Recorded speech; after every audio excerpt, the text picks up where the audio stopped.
Welcome to another episode, the AutoMax channel. We've come exploring today to the Gaydon Motor Museum.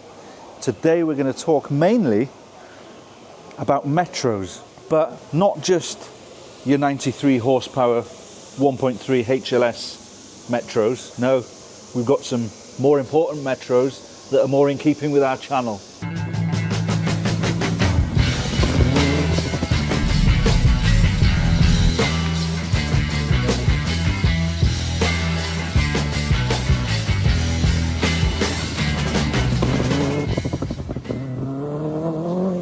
Creation is Austin Rover Group's bold and dramatic bid to recapture World Rally Championship glory for Britain. A lightweight, four-wheel drive, mid-engined MG Metro, codenamed 6R4, packing a stunning all-aluminium V6 punch and a power-to-weight ratio sufficient even in its prototype stage to be the equal of the all-conquering Audi Quattro.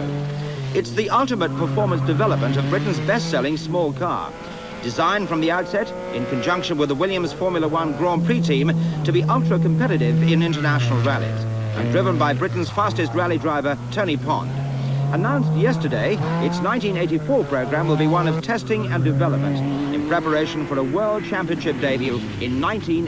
This is cool though, very, very brown inside. Let's go and see some better metros. Come on, come on.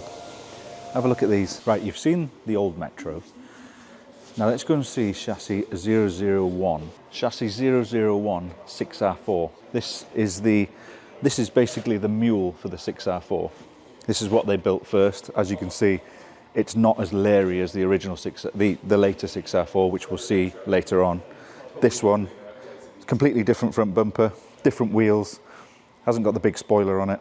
Even the front bonnet is different. There's a load of other things when we go around it that I'll show you that are different to what it turned into. Even the engine in this one is a Rover V8 cut down to a V6 and modified, obviously.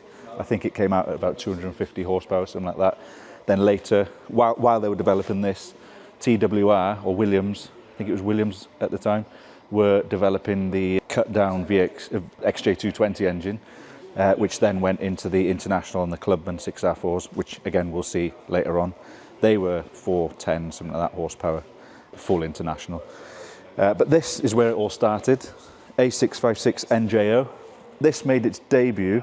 Obviously they tested it in Gaydon here with Tony Pond behind the wheel, but it made its rally debut on the Gwynedd Rally, which happens to be in the woods around where AutoMax is based. So that's quite cool, isn't it?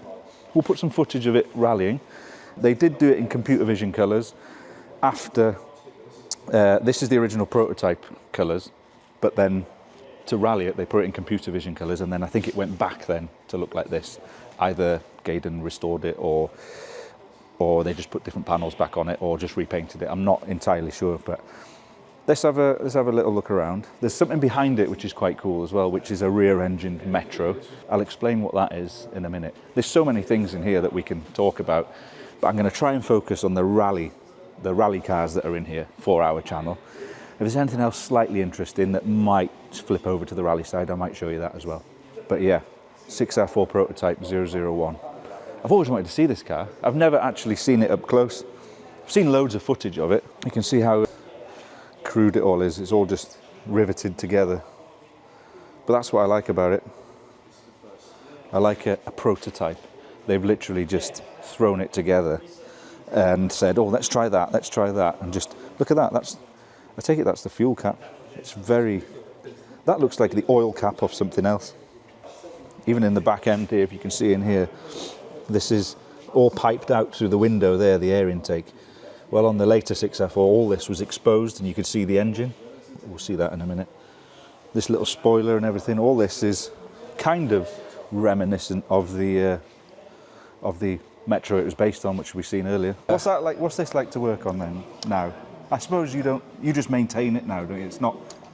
We maintain it, yes. It's, full enough, this year I was lucky enough to work on both. I worked on the white one in the collection over there, which is more of the homologation proper car, where from this one, which is the full-blown, you can tell this is a prototype. This is like the guys in the garage thinking, would this work, won't it work? Well, that's what I was saying, because I was saying to Chris, like, if you look here, they've just like riveted bits on and put things in and gone, oh, Yeah, that work, will that work? I'm going to show you.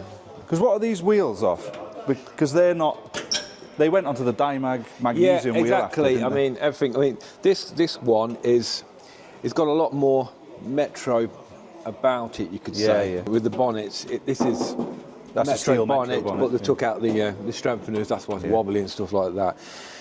Internal wing bits are modified from the original, but then they went to town with all the upgrades. Big struts, big struts and strengtheners, which isn't that dissimilar really from the full production version, you could say, of it all. Lights were the same, weren't they, probably? Yeah, lights the same for Grill. the Series 1 grill, yeah. Obviously the body shell with the roof, that is all Metro on this as standard. Yeah.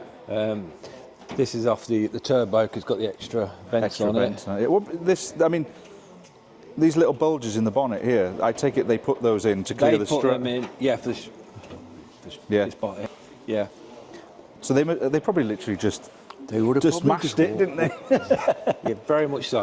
It is a work in progress car. It's even got the aerial hole still in the wing. But yeah, I thought that they might be off like an early Formula 1 car or something like that. Just something that they've found and gone, let's just chuck that on. I wouldn't say Formula 1 to be honest, but that looks like a Renault 5 Maxi turbo wheel. They do, doesn't it? I wouldn't say it is, but yeah, like similar, they do. isn't it? Yeah, Gordini-ish and stuff. It's got 2 petrol tanks. It has. All right. It's split because of the drive system going through. Right. So you have to fill both sides of the tanks. It's got 2 fuel pumps as well, one either side for the both banks of this is carburetors. Yeah. It's locked up at the moment, unfortunately, but yeah, it's got Weber carburetors, downdrafts. Yeah. One bank is run completely by one fuel tank, and vice versa on the other side of the tank. So you have to fill both sides up. So back in the, I suppose, on the International car after, They're in fuel injection. they're fuel injected, and the tank was just one side. One side, yeah, they went over and linked them. Right. Okay, yeah. Again, this was just. I've spoken to the guys that built this car because there's been a bit controversial about is it the number 1 car. Right. They have all said this is number 1 car I worked on. This was the mule. Yeah. Because when it rallied, they did have it in computer vision colours for a bit, didn't they? Yeah, and they had it on a TV programme as Winning well. Streak. Yeah, and it went to this red. I don't know the history of why it's in this red. They modified it as well before they went rallying. Earlier, the pictures of this car, it's a bit more sleeker looking. Right. Nice looking car, almost like roadworthy looking. Yeah. But they very much then, when they went to rally it, they played around with it and made it more chopper to get the air into the engine. Because I don't know if you know, but this has got a cut down V8 Rover engine in it. And the other one's got a cut down. No, the other one is actually a completely made V6. Right. Yeah, which Williams ended up, engineering, which ended up in a 6R4. Yeah. Is it true about the Jaguar XJ220? It being a cut down version of that, a Jaguar XJ220 engine? There was rumours that. No, it was once all the B Rally car got cancelled. Basically had engines left over, and Jaguar wanted to do a V12. Right. Cost cutting. They basically had this engine, so they put that engine. Oh, the other way around. They turbocharged it, gave it more power, Yeah. but eventually it was a 6R4 engine they had. Right. Okay. Again, the one next door, that was one of the very early ones, which the only reason I didn't run that Gaydon gathering, it needed cam belts. Right. And I took the cam belts off it to find out we couldn't get hold of the cam belts because they was different from the later versions. All right. So because they were quite known for throwing cam belts, weren't they? The 6R4. Yeah. In period. Because they're on the engine. Is the engine that way around? No, the cam belts are at the very back of the car. Yeah. So they're easy to get to work on. Again, this is chain driven. This is a push rod engine. You can actually see. You can actually see that the rocker covers on this have been cut and a bit taken out and welded back together. Oh yeah. On it with the carburetors, which is quite funny. When I was working on it, I was thinking. So how far have you gone? How much have you had to take off this? I haven't had to take too much off. I just basically had to service it. Yeah. And check everything for it to run, because it's always been a good operational working car. Right. When we was gifted it, it was a good working operational car. So we just maintain it from that on. If I'm honest about it, it could do with some money spending on it. When you look underneath, Is there still Because gravel rash underneath it and stuff Yeah, like that? it's got a history. Yeah. Yeah, because it was properly rallied. Yeah. So there's a lot of dents and stuff, and there was a bit of rust in places because, again, it was a mule. It was. If it wasn't for this car and proving that it actually worked, we wouldn't have got all the other 200 homologation cars. So you know the 6F4 that's in there. Yes. Is that a Clubman? That's not a full International, is it? No, it's a Clubman. It's one of the very early ones. It's one like that. They used to go to dealerships more. It never was raced. Right, yeah. It went to dealerships to basically sell the product. Yeah. Well, that's why it's in such a good nick. Yeah. So it's probably about 250 to 300 brake horsepower. Clubman spec. When some of the top specs went up. Bit of a softer interior in that one. Yeah. So they had different seats, didn't they, and things like Yeah, that? it had the Series 2 dash in that for the MGs. Right. When this is a full blown. This is very agricultural, isn't it? Inside, everything's just. Yeah. Is it? I don't know if it's locked or not. No, it's open. So, yeah. So driving it. This is basically like a proper racing car as it was made. You know, everything was there for a reason. No garnish. It was there to do a job. If not, it wasn't there. Yeah. You know, and old school where you turn the ignition on, but you still got to turn your fuel pumps on and everything. It's very Thunderbirdish. Yeah. It's got a 5-speed box. It's a dog leg, so basically that means the first gear is backwards. Yeah. Who made the gearbox in these? Was it Ferguson? Because they did. It was Ferguson. Yeah, they did the four-wheel drive system for it. So basically, it's basically a tractor, a really fast tractor. Yeah, very fast tractor. So driving it, is it quite hard to drive this one compared to the other one, though? I would say hard. It's not. It's this one's a lot louder. Is it? Yeah. This one sounds like you know you're in for a treat. The other ones, yeah. We wear work boots most of the time, but when I drove this, I had to put my trainers on because the pedals are quite close together. Oh yeah, is it quite? Yeah, I suppose Metro. Yeah. It's still Metro layout, isn't it? Yeah. It doesn't want to go slow. No. Is the best way to put it. Yeah. This car, because it's on carbs and stuff, it's all been balanced and set up for high rev and let's go. Quite fluffy, let's end. go. Yeah. So if you try driving it at like 15 miles an hour, it won't. No. You won't. Everything good. Boom, boom, boom. Yeah, whine it, and it's horrible. That's why, in all fairness, I booted it when I drove it. That was your excuse, was it? Yeah, that was my excuse. Yeah, I didn't want to damage the engine by having it on idle. No. So I just thought, so you go flat out. Yeah. Yeah. And you've sat in the same seat as Tony Pond, one of the most famous BL racing drivers ever. Yeah, you can have a sit in it yourself if you want to. Yeah. Yeah. Oh, I've got to put my bum where Tony Pond's put his bum. Look at that. Yeah, I think I'd be all right in here. I think I could rally this. I think. It gets very hot in this one. Yeah, I suppose because the engine's there. Yeah, the engine's, and on the later cars, there's got perspex here and stuff too. Yeah, so they got an inlet here, both sides on the later car, haven't they? Yeah, and to get the stuff out. This one was things like, some things you don't think about is that when you're rallying one, where'd you put your helmets? Like you'd have to give the helmets to the co-driver who's got a map.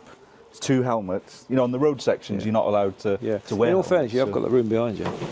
Oh yeah, you got a little. That's shelf. where the fuel tanks are. It is very, very rudimentary, isn't it? Like they blended the cage into the shell here as well. It's really cool. That all the buttons. Yeah, and when the door closes as well, then you're in it. You just got that. It's quite tight in there, isn't it? See what you mean about the pedal box? Yeah. It is. There's not much room there, is there? It is precise steering as well. Everything's solid and it's like a go. It is really like a go-kart. Is the best way to describe it. These door cards. These handles here, grab handles. They put them on here. Look, as a door handle. Brake bias. Another thing with the 6R4, they were renowned for being impossible to do a handbrake turn in. You had to throw them in. But there's a handbrake in this one, but I assume it doesn't do much. No. Yeah, it has got a distribution of power more to the back than the front. Has it? Yeah. Yeah.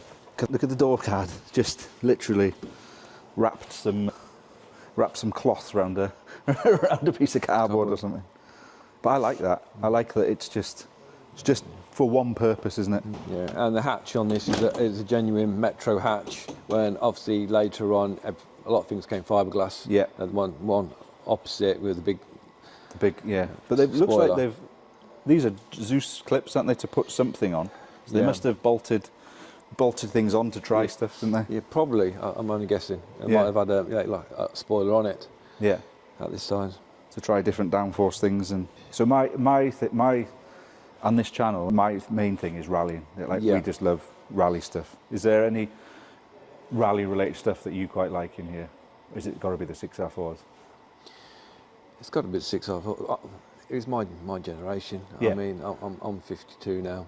So in the 80s, I was about 12 years old watching these cars on telly. and thinking, this was my favourite Group B car. Yeah. To be honest, because to me it was like, I like the bonkiness of somebody going, I tell you what, we've got a Metro, let's put a big engine about, let's make it 4-wheel drive and let's go rallying. Yeah.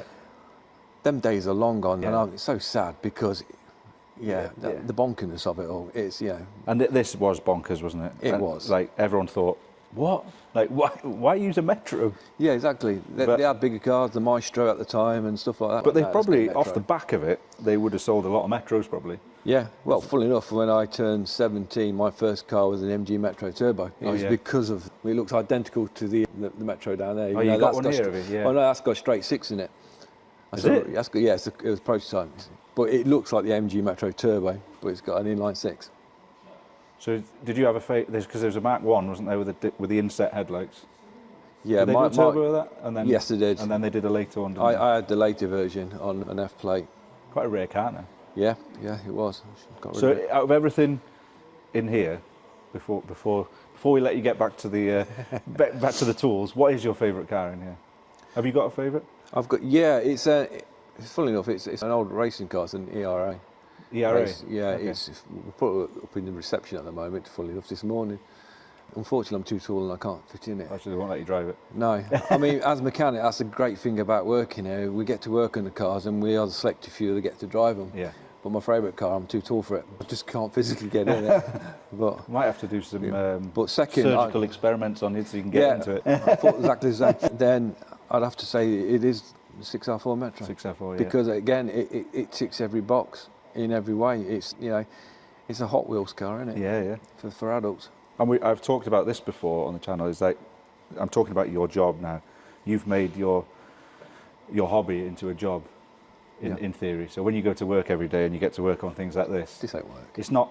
You don't get the Sunday feeling, do you? No. Like on a Sunday night, it's I'm going to go and work on a 6R4 tomorrow. Not many people get to do that, do they?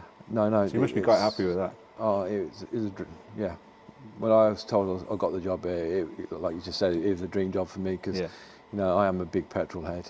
Through and through. I've got my own classic car. What have you got? Yeah, I've got a 1979 Trans Am. Okay. Yeah. American. Yeah, American, like Smoking the Bandit. Yeah. We've done one of those on the channel. Driven one of those. Yeah. One of our customers had one. Mine's the 10th anniversary one. Yeah, he made 7,500. Okay. About 5 in Europe. Yeah. So, Nice thing. but yeah, like I say, come here. And me personally, I wanted to learn about London and Brighton cars All right. because they're the sort of cars like these cars. Unless you're very lucky enough and rich enough to own them, you can't get near them. Yeah. So for me to come to work, I can get near them. You cars. can get to cars that you could, like, not many people would get Exactly. to get near unless they had a lot. Yeah, and the unless they people who've got lots of money normally pay for people like me to repair them because they can't be bothered. Yeah, well, So that's it. Yeah. But when I want to learn about all these cars, I want to know how it works, how it operates, how it drives. Yeah. And I'm a bit of an engineer, I'm a bit geeky. I like to know, how they did things. And with these, with And in all here, the cars here. you can see, because there's a lot of prototype cars here, like this, for instance. You can see how they develop stuff. Then, can't you? You can say, that's why they did that. That's why they did that. Yeah. It's interesting. It's good. I'd like a job here. Is there any jobs going here for me? Thank you very much for that. You're so welcome. Yeah, we didn't expect a guided tour of the 6R4, but I'm very, very happy that we did. Thank you. You're welcome. So just before we leave 001, let me just show you this Metro, another rear-engined Metro. But this was like a development, a mule, if you like, for the MGF. So the MGF that's there, we'll show you in a minute, to stop people on the what are we on, M6, M54, knowing that it was a prototype, they put the engine in an MGF engine in the back of a Metro. Look at it, there it is there, look, K-series in the back. What a cool little thing. So they were still obsessed with putting engines in the back of Metros, even when they were developing the MGF. Very cool thing, I like it. Might make one myself, first off the line, that one, number 1. So imagine going to London to Sydney, you'd want something quite good, wouldn't you? You'd want something reliable and maybe comfy, maybe good looking. Nope, they did it in a land crab. But it must have made it, London to Sydney, and this is London to Mexico. So London to Sydney in this land crab, London to Mexico City in that land crab. Look at the seats, it's got real sheepskin seats in that. Imagine rallying in sheepskin seats, that's amazing. And the floor, look, I suppose they wanted to be comfy for those long distances. There's 3 of them in this, look at that. That is pretty nuts. Look where the stereo is. They still wanted tunes, but they didn't want them on the dashboard, so they put them in the back. And there's got this, what's this pump here? We need the mechanic back. There's like a little pump in here. Oh, I know what that's for. That's for the hydroelastic suspension. So they could probably adjust it for the terrain, and then they pumped it up on that. It's quite clever, that. Because normally you got those pumps separate in the workshop, but they built one into the car. I actually want to do London to Sydney in a land crab. I think that would be a good challenge. Imagine what this thing's seen. It's got an air raid siren on the roof of it as well. I suppose that's to warn off animals and things. Look. And then this one went to Sydney. This one's slightly later on, got some of the same ideas in it, but the seats look a bit better in this one. That's got a little shelf on the back. I suppose you stood on there to get stuff off the roof, because there's like grab handles and things. I suppose you had your spare wheels on there, so yeah. Or maybe, yeah, you're right, Chris. Maybe for getting stuck and bounce on it to try and get it out of places. Yeah. We've seen some stuff, this, I'm sure. Continuing the rally theme anyway. Let's go and see what else we can find. I mean, we could be here all day filming like all the cars, but we're just concentrating on rally cars today. Or competition cars. Maybe show you a Formula 1 car. Right, let's go. Right, so you've seen chassis 001, the prototype 6R4. Now what they were doing with that is developing this. So this is what they came up with basically. This is a Clubman 6R4. So there's two different versions. There's a Clubman 6R4 and then there was a full International. So the full International looked like this, but this is actually a Clubman version. This actual car they used to go around dealerships and things to show the 6R4 back in the day. A bit of a promotional vehicle. It's a proper thing, but when we have a look inside, it's got the Clubman seats, things like that. So it was basically the road version of the 6R4. But the International spec car, the full works one, did look exactly like this on the outside. Like you can see, the difference is they put this big air thing on the front. The prototype car hasn't got that. The bonnet is different, it's all fiberglass. Not sure if it's Kevlar on some of them, carbon Kevlar. Radiator in there, so it's just a slightly different layout. The vents that were in the other one that we talked about, well, they've cut one out especially there for the heater box. What else can we see that's different? Wings are slightly wider. They've got more intakes for the engine, so one in there on each side. And some of it was just to cool the cab down because it got so hot in there. Different wheels, they've got Dimag wheels on these. This is a lot higher as well. I assume they put different suspension. Well, it's a similar suspension setup, but full gravel mode, this is a lot higher. Bigger brakes on this one. So you can see they basically evolutionized the thing. Spoiler. But the whole boot is different. Like we said on the prototype one, the boot was steel. This is fiberglass. Similar design, but a lot wider, a lot bigger spoilers. Basically to keep the thing on the ground. What else have we got? Yeah, so the engine. The engine's in the back. You can see the engine in this one. The other one was covered. But this is a fuel injected and yeah, belt driven. You see all the serpentine belts there going around everything. Alternator's easy to change, look, it's just bolted on the back there. So yeah, Malcolm Wilson, Tony Pond, just to name but a few, that drove the 6R4 back in period. We're going to have to cue some 6R4 videos now. We talked about the fuel tanks before. This one's got a special, Premier Fuel Systems did this, and then this pushes in. So you got a special thing that clicks into there, pushes that in. You can just see there it's moving. And then they had quick fill cans, so they clicked them in, a bit like a Formula 1 style thing, clicked them in, and then it dumped all the fuel into the tank. Not like the other, the prototype one, which was just a screw thing. Also, have a look inside here. They've modified the dash in this one, as in they've put a later Metro dash, so it looks more like the original road car. Seats are a bit more plush because this is a Clubman spec car, so this would have been they would have been the road car seat that you'd have got if you bought one of these for the road. Which, believe it or not, you could. Can you imagine? Like, today's homologation car is a GI Yaris, if you like. Look at how plush a GI Yaris is and how nice it is inside. But your homologation car back then was basically just some more padded bucket seats. You just don't get that now. But yeah, this is where it went. And then sadly, a couple of years later, Group B was banned, and that was it. Gone. So there's a lot of these left in Longbridge, in the car park there. Just nobody wanted them, couldn't do anything with them. They later went into rallycross. They rallied them there quite successfully. And now it's all coming back round. Everybody wants them again because it's nostalgia, as we all know about. But yeah, these were changing hands for like £20,000 back then, just to get rid of them. If only I could go back in time, I'd probably have bought a few. So we can't come to Gaydon without coming to see the Minis, the Monte Carlo rally-winning Minis. This one is a 64 Mini, but won the Monte Carlo rally in 65. We'll go around to the next one. This, you can see they've bolted on these little wings here. Again, just riveted them on. Tools all in the back.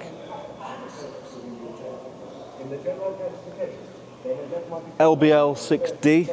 That's a 1966 Mini, but won the 1967 Monte Carlo Rally. So we're going the wrong way around here. This was the last one. That was the first one. But you can see, like, imagine doing all that. Giant killing. These were giant killing cars. There was a lot bigger, more powerful cars rallying back then, but the Minis were just more agile and they were just perfect for the conditions, snowy conditions, really harsh. And they were bomb-proof, these cars. I think Timo Mäkinen even put one on its side. They just pushed it back over and carried on. This one's probably the most famous one, 33 AJB. This was a 1963 car, but won the Monte Carlo in 1964. Cracked screen and everything in this one. So this was a Timo Mäkinen car, I think. Not sure if they all were, but Paddy Hopkirk was in one as well. I did promise you a Formula 1 car too. This is a March Tyrrell, 1970s Jackie Stewart's Formula 1 car. Actual, yeah, 1970. V8, Ford DFV. That's the engine to have back then. Imagine sitting in there, holding onto that old grimy steering wheel. I'd absolutely love to do it. Thank you. 430 horsepower out of that. 430 horsepower. Tony Pond was the main man in a Metro, but Tony Pond was also the main man in a TR7 V8. David Appleby Engineering are now rallying one of these, actually today on the RAC. Sorry, Mark Higgins and Carl Williamson are in one of these. This is the original one, bit of a brute of a thing. 1984 Lombard RAC rally, I think. Take it these are the fuel tanks, are they? This car actually won Tour of Ypres. It came fourth on the RAC rally as well in 1978, and it won some of the Manx rallies in International-spec. So it's probably one of the most successful Triumph TR7 V8s that there was. I'll be honest, I don't know much about my Triumph TR7 V8s, but maybe I should do some more investigating about these because they're getting quite popular now. So it turned out that I got highly distracted walking around the British Motor Museum that I forgot to record an outro. So I hope you enjoyed this episode. Please like and subscribe, leave a comment, let us know what you want to see next. And in the meantime, I will leave you with some 6R4 action.